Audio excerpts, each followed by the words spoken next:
Más bienestar, menos estrés, mejor conexión con tu hijo o hija. Esto es Cuando tu hijo es diferente, un podcast para madres y padres de hijos con diferencias del neurodesarrollo como autismo, TDA y otras. Yo soy Maui Moreno, profesora certificada de Mindfulness, coach, autora del libro Cuando tu hijo es diferente y madre de un hijo neurodivergente.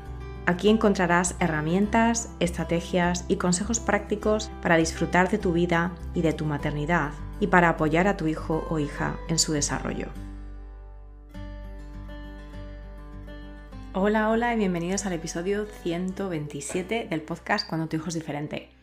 Yo soy Maui Moreno y vuelvo a la carga con este programa de audios para madres, padres, familiares y cuidadores de personas neurodivergentes después de unas semanitas de vacaciones.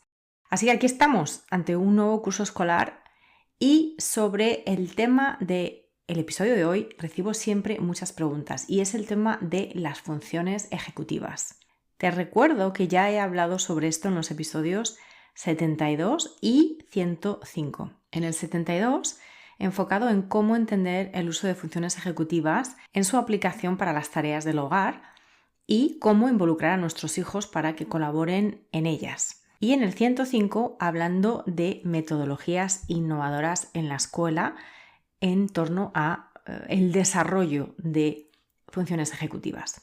Te recuerdo que lo que llamamos las funciones ejecutivas es básicamente la capacidad de completar tareas de principio a fin. Es como la voz interna, como el GPS que nos da retroalimentación e instrucciones y que funciona principalmente de forma visual. Por eso cuando le dices a tu hijo o a tu hija neurodivergente que recoja su habitación, y eso también le pasa a muchos niños neurotípicos, si no son capaces de visualizar cómo es su habitación ordenada y los pasos para llegar a eso de manera secuencial, pues esa frase no tiene ningún significado para ellos.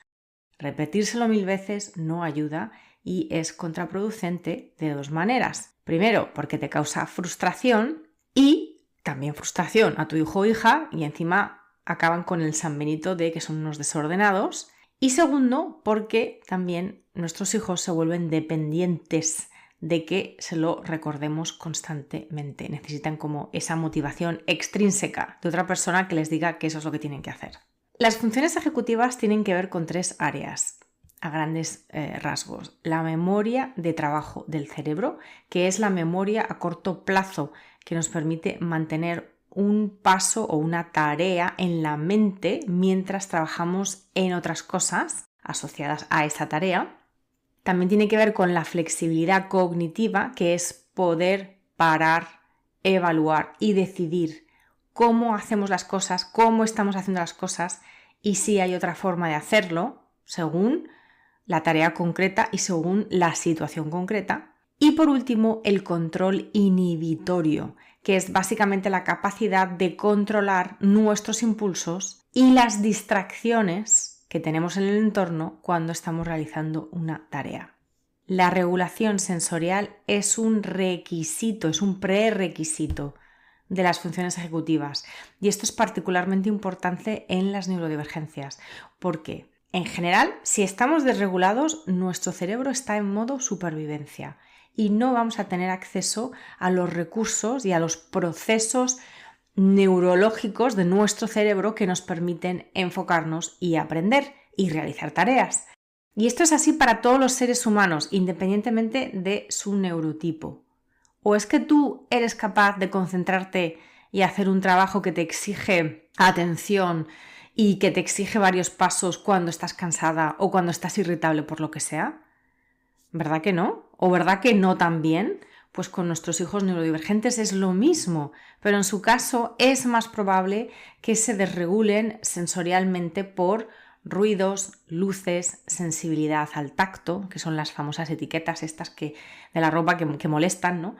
El desorden o la sobresaturación visual y muchísimos otros factores del entorno. Así que lo primero que te diría es atención al entorno desde donde estamos pidiendo al niño o al joven que se enfoque en hacer tareas.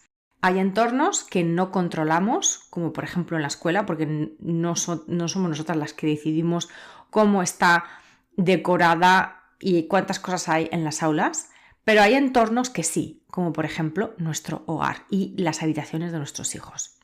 Antes de pasar a las claves que te quiero ofrecer, también te quiero aclarar que yo no soy terapeuta, que yo no soy especialista en este área, pero que como madre involucrada con la suerte de trabajar y de aprender de profesionales que están muy actualizados y que son muy respetuosos con las neurodivergencias, pues la verdad es que he aprendido mucho. También es cierto que yo me considero una persona muy organizada y el tema de las funciones ejecutivas es algo que siempre me ha interesado.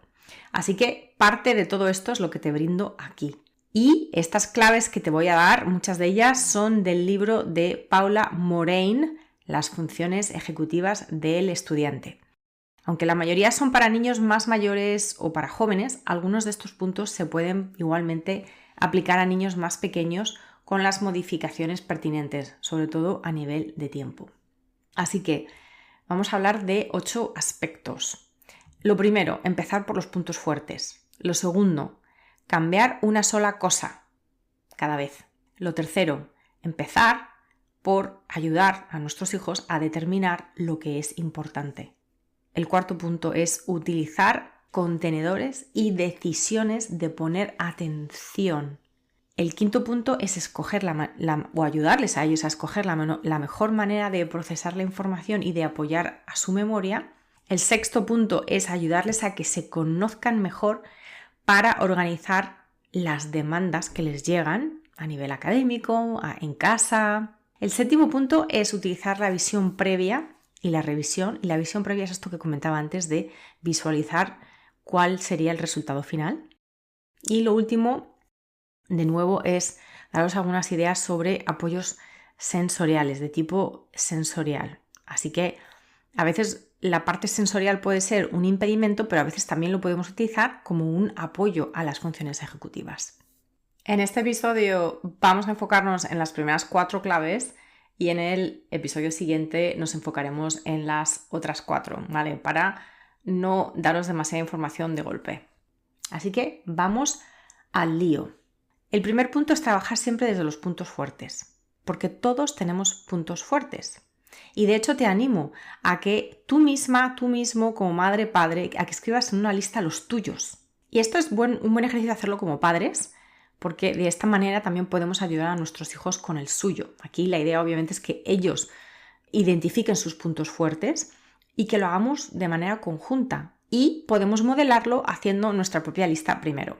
Algunas ideas para que pensemos en nuestros propios puntos fuertes y también podamos ayudar a nuestros hijos con identificar los suyos es dividirlos en 3 áreas. Esto me parece muy, muy, muy útil.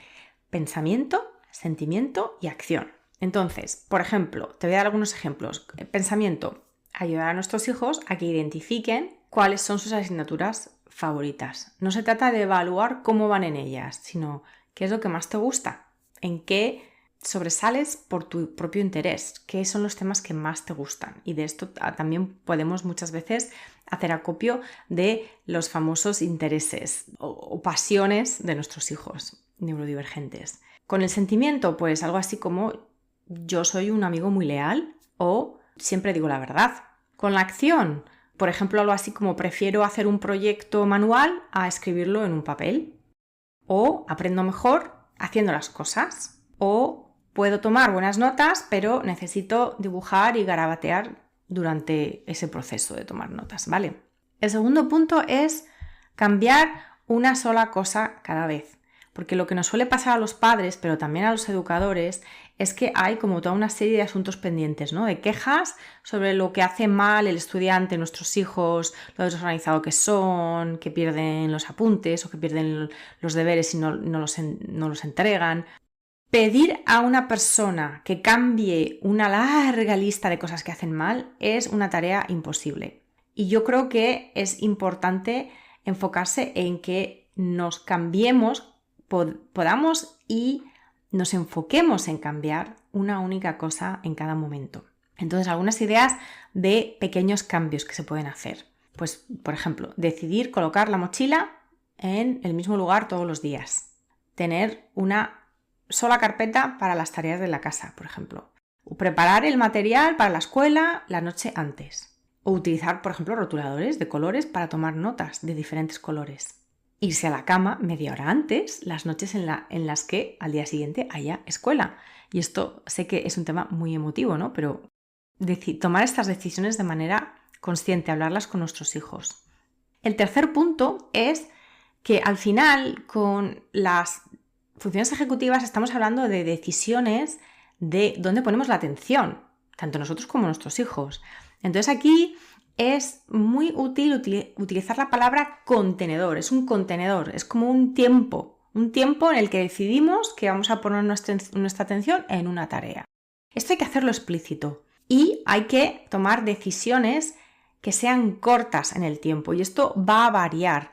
Yo he leído por ahí que el tiempo al que pueden someterse los niños para prestar atención de manera muy enfocada son los mismos minutos que los años que ellos tienen. Es decir, si mi hijo, por ejemplo, tiene 12 años, pues serían 12 minutos.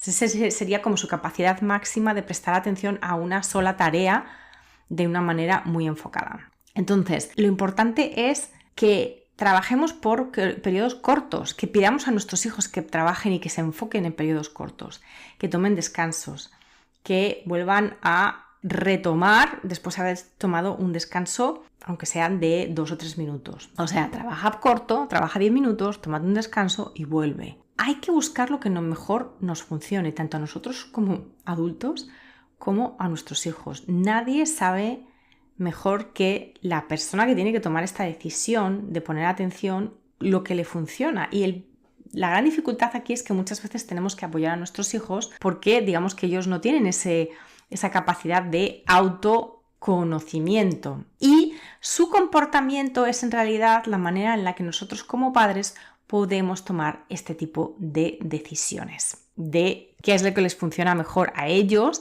viendo sus comportamientos, viendo cómo se gestionan. Cuando la atención decae, y no digo si la atención decae, cuando decae, porque la atención decae para todos, podemos volver a reactivarla a través del movimiento o de un cambio físico. Y esto es algo realmente muy importante y que se aplica especialmente a las personas neurodivergentes. El movimiento en general siempre reactiva nuestra atención de todos los seres humanos, pero en muchos casos es necesario para nuestros hijos neurodivergentes. Ideas prácticas como que se sienten en una pelota grande en lugar de una silla cuando están estudiando, porque eso les permite ese input proprioceptivo, ¿no?, de movimiento y les mantiene más alerta. Por ejemplo, tener pelotas de tenis para rodar debajo de sus pies, ¿no?, en el suelo. Es una manera de mantenerse alerta. Utilizar objetos de juego, los fidgets, ¿no?, estos jueguecitos, si tienen libres las manos o si tienes tú libres las manos cuando estás haciendo algo, ¿no? Pueden ser objetos que uno compra específicamente, los famosos fidgets, pero también puede ser cosas como clips, como bolígrafos, como lapiceros, como gomas, ¿vale? A muchas personas les ayuda tener algo en las manos, sobre todo si no están utilizando las manos para realizar esa tarea. Levantarse, estirarse, correr un poco o andar un poco, saltar arriba o abajo. Todos estos son movimientos que cambian nuestro estado físico y nos ponen en alerta, digamos en alerta en el sentido de que activan nuestro sistema nervioso si hemos caído pues, en un bajón o si nuestros hijos han caído en un bajón. De vez en cuando, y para muchas personas, les sirve tumbarse para leer y, por supuesto, pues, por ejemplo, hacer posturas de yoga o movimientos de yoga también pueden ayudarte a activar tu atención o la de tu hijo. Y de nuevo, muchas de estas cosas yo lo que os planteo es que lo hagáis de manera lúdica, que probéis. Y claro que sí, muchas de estas medidas, de estas ideas prácticas exigen que probemos, porque algunas no les van a funcionar.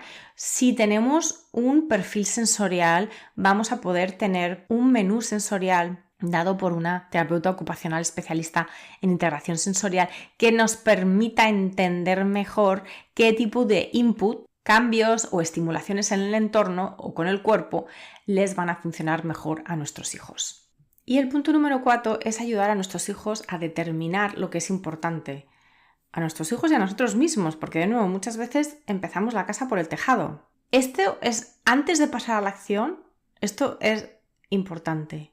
Ayudarles a identificar qué es importante, qué es lo más importante, sobre todo en el contexto escolar en relación con la tarea, los deberes que te han puesto. ¿Qué es lo que tienes que devolver? ¿Qué es lo que tienes que llevar de nuevo a la escuela?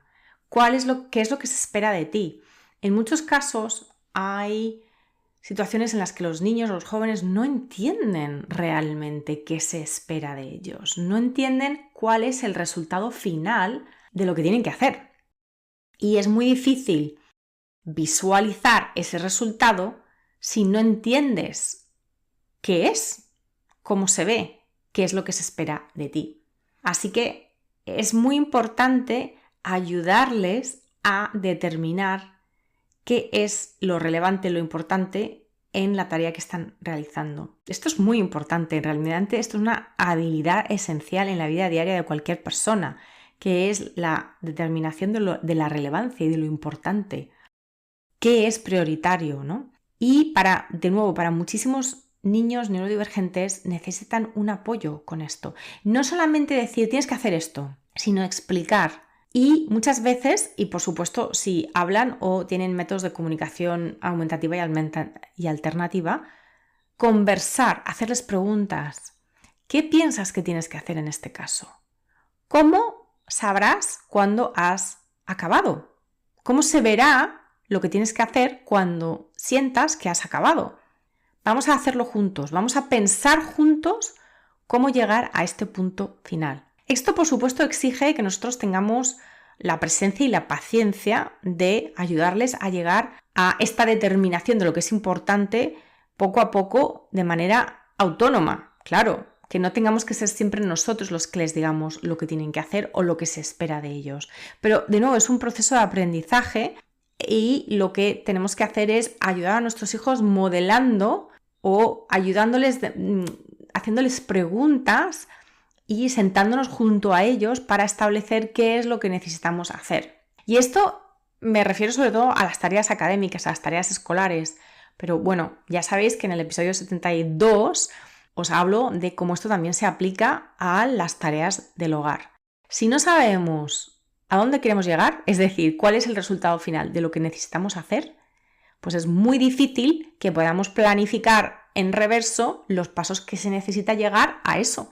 Si no tenemos el destino, pues es muy difícil poder llegar a él, porque podemos empezar a hacer una cosa que nos lleve a otro lugar y no a ese destino, es decir, a otro resultado y no a lo que realmente se nos pedía. Así que esto parece muy básico, pero es realmente fundamental. Para no haceros largo este episodio, voy a parar por aquí, en este punto, y vamos a seguir con los 4 siguientes puntos en el episodio siguiente, porque entiendo que es mucha información y que es mejor plantearla también en trocitos pequeños, y eso también es una clave, es un truco de funciones ejecutivas, que es plantear información, sobre todo cuando es nueva, en trocitos pequeños para no saturar de información. Así que me aplico el cuento y os comentaré las siguientes claves en el siguiente episodio, en el episodio 128. Hasta entonces, espero que estas claves os aporten valor, espero que este tema os interese. Ya sabéis que me podéis dejar una reseña, me podéis dejar un comentario en la plataforma en la que habéis escuchado este podcast y, como siempre, os deseo presencia con vosotros mismos, presencia con vuestros hijos y una vida plena. Descarga tu kit de primera ayuda para padres y otros recursos gratuitos en magoymoreno.com. Para no perderte ningún episodio, suscríbete en tu plataforma de podcast favorita. Y si te ha aportado valor, por favor, compártelo con otras madres y padres en la misma situación. O deja un comentario o una reseña para aumentar la visibilidad de este programa y que llegue a más familias en busca de apoyo.